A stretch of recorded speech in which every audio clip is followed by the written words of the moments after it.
What's happening, Magnus? I was moving this train right on along. We have the final preview of God of War Ragnarok. Let's see here. Best. Alright, let's get it.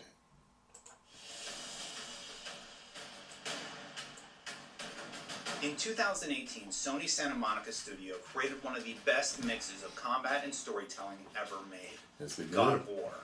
God of War Ragnarok has a lot to live up to, and so far I'm happy to say I'm loving the opening moments. I've had the opportunity to play through the first 5 hours or so, and it has delivered an engaging, emotional story with portions of Kratos violently ripping things in half, sprinkled in between touching story beats.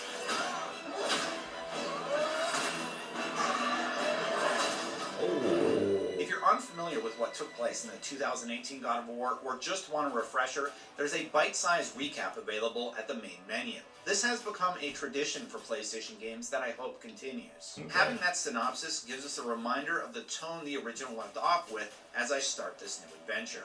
And that tone for Kratos and Atreus is one of understanding and care between them.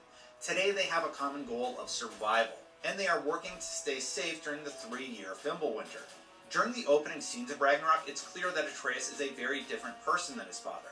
He takes more time to interact with animals they encounter, like the wolves who pull their sled, or an octopus that sends him off with a gift.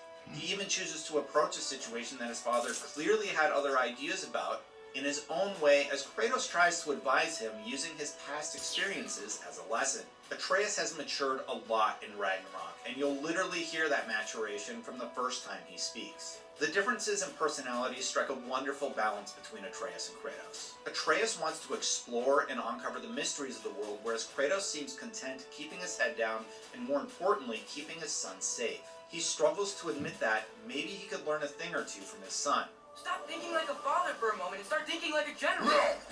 Atreus is getting older, and with that age, he's becoming more independent. It feels like their relationship has been solidified in the time since the 2008 God of War, but hiding away in a snowy place protected by magic trees is enough to make anyone want to get out and explore. The primary danger that they have looming at the start of Ragnarok is Freya. She's still mourning the death of Baldur and seems inconsolable, while also understandably furious about the death of her son. It becomes clear that the safe haven this father and son have built won't remain so for very much longer. To tell the story of Ragnarok, the game again uses that continuous camera shot. Here's what we were told by God of War animation director Bruno Velasquez about why they chose to go that route. The goal of that is so that the player feels that they're going along in that journey with Kratos and Atreus, and that you never really leave their side. Not only does this make you more invested in each moment, but a shouted "Look out" or "Shield bash now" can be the difference between life or death. We try to approach God of War Ragnarok with the story never really ends. So you're always being told the story, even through combat, even through encounters, dialogue that happens between the characters outside of combat and the cinematics, like while you're exploring. So we just always think like, okay, the story should never really end. There shouldn't be a clear divide. So I think by having that approach, it helps us to sort of blend the two together, and string them together. Kratos, Atreus, and Mimir do explore new areas like the warmer European climate found in the wetlands, and the pit mines as they search for Tyr. The wetlands are the first time Ragnarok really opens up and lets you look around. You're able to go directly to the next story beat, as clearly indicated by a large yellow icon beckoning you to continue, or get lost on various side tasks as indicated by bright blue icons across the map. There's collectibles to find, like the ravens that make a return, and there's also lore, apples, and legendary chests to open that will require some searching to plunder.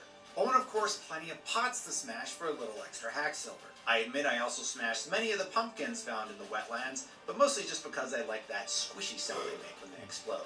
Hey, you know what else makes a cool squishy sound? An enemy as I dismember in battle.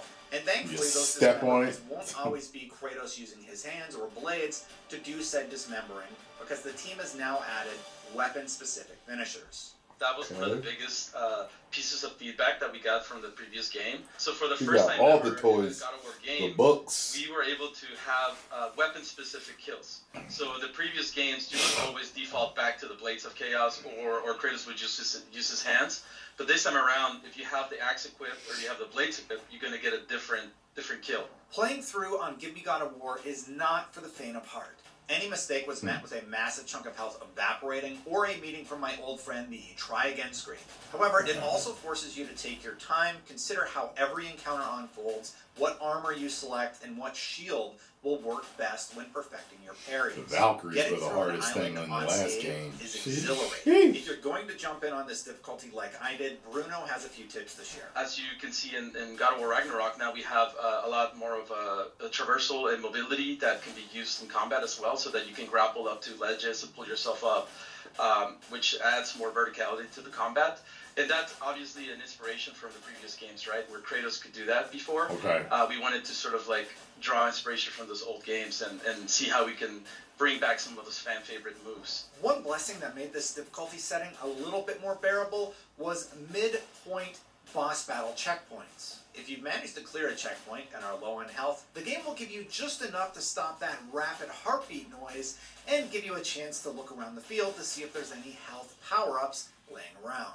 And in just this short time alone, we've faced off against several bosses, including a very large, very angry bear, a ferociously large lizard that spews area of effect lightning attacks at you, and none other than the Odin son himself, Thor. Fat Thor. The Thor fight was amazing. Yeah. From his bravado throughout the entire encounter to the way he taunts Kratos, the fight was a highlight and did not disappoint. To keep it somewhat spoiler-free by focusing on the attacks, I'll say it wasn't too tough to get by, that the moves with the hammer were a lot of fun to dodge, and the thunderous slaps were a lot of fun to parry, and then follow up with a slap to Thor's noggin. Every fight presents its own unique challenge. But my reward is figuring out how to get my timing right and figuring out how to conquer each boss's unique moveset. And part of that planning includes picking the best skills to unlock along the way. And one thing I love to see is the option to disable skills if they're messing up your timing when you're doing combos. Pro tip, do not sleep on leveling up Atreus. His sonic arrows are legendary, as they'll stop enemies dead in their tracks or prevent them from powering up to the next difficulty tier. This time, we also wanted to expand his repertoire and to show him that he's more of a seasoned fighter now, that he's been training with Kratos for like 3 years during Fimbulwinter. So we actually added a lot of melee moves for him as well, so that when you're near the enemy, it doesn't feel like he's just only relying on his arrows. I was like how he ran So around we doing have a his lot own of cool thing. melee moves. But He whenever still you jumps needed on the him, enemies and holds he them was like right in 2018. And there's options there where like we allow Kratos to even command him a little bit more than he did in 2018. So I think that just the fact that he has both range and close-up melee, it allows us to sort of make it feel more natural that he's collaborating and helping Kratos during the fights. There are also different shields to choose that react much differently in combat and do a great job of lending to your playstyle. The Dauntless Shield, my personal favorite, is considered high risk, high reward, as you'll need to perfect your parry timing. But if you do, you'll be able to double tap the parry button and return that energy to your foe for a massive hit of stun damage. Inversely, there's the Stonewall Shield that will absorb attacks and once charged up will return those strikes as a blast of damage to enemies nearby. It's just the right amount of RPG without being too overwhelming. And all of the garb you wear is important, as it also helps you build towards your playstyle, and each piece has their own strength or defense stat to consider as you level them up. There are important options to consider in combat. Do you go more for strength? You can build towards damage, stun attacks, defense, or runic attacks. And these are pivotal decisions you'll need to make as you manage your resources. I have been building towards parries and stuns, which Velasquez points out is a great option for players. You can actually finish enemies much faster if you stun them and then get to the finisher quicker. So again, it's offering options for the players. So yeah, some things will allow you to deal more damage, some things will allow you to deal more stun. So it'll be fun for the players to see what play style they pick and what they gravitate towards. The combat continues to be masterful in Ragnarok, and using all the abilities at your disposal is the difference between life and death. And leverage the new option of climbing vertically when an annoying acid-spitting Grim or Nightmare won't get off your case. Grims are a new projectile-spewing, toad-like creature that I particularly enjoyed watching Kratos eviscerate. So as I reach the end of my preview window, I'm eager to hop back in and keep playing more God of War Ragnarok. I'm incredibly excited to see how this story unfolds. And I hope I've left you eager to hear more, and you will on Thursday, November 3rd at 9 a.m. Pacific when a reviewer posts his thoughts here on IGN. For more God of War, check out this Norse myth expert reacting to the Ragnarok story. And for more on all things gaming, well, you're already in the right place. I'll have to check that out. It's funny how Fat Thor is more like a real Thor. Because I could have swore, I remember reading that Thor is really kind of like a burly dude. He's not like this action figure, model looking dude, you know what I mean? So like Thor in Endgame is more like Thor's supposed to look anyway. We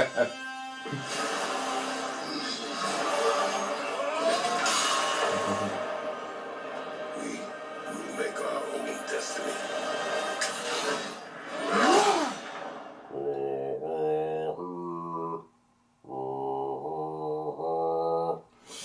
$10 million subscribers.